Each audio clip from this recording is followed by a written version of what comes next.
കഴിഞ്ഞ ഒരാഴ്ചയായി ശബരിമലയിൽ മഴ പെയ്യുന്നുണ്ട്. ഉച്ചയ്ക്ക് ശേഷവും പുലർച്ചെയുമാണ് മഴ പെയ്യാറ്. ഇന്നലെ വൈകിട്ട് 4 മണിയോടെ ആരംഭിച്ച ശക്തമായ മഴ 6:30യോടെയാണ് പെയ്തൊഴിഞ്ഞത്.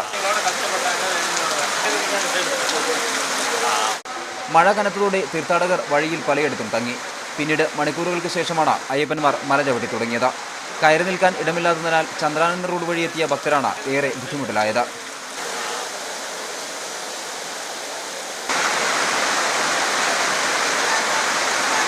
ശബരിമലയിൽ മഴ ശക്തമായതോടെ പമ്പയിൽ സുരക്ഷാ നിർദ്ദേശവും നൽകി.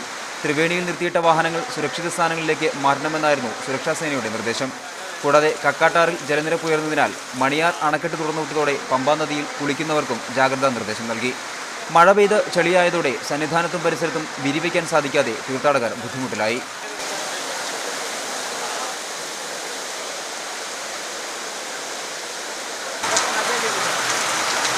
ക്യാമറ പേഴ്സൺ സഞ്ജു പൊറ്റമ്മലിനൊപ്പം മനേഷ് മൂർത്തി, മീഡിയ 1, സന്നിധാനം.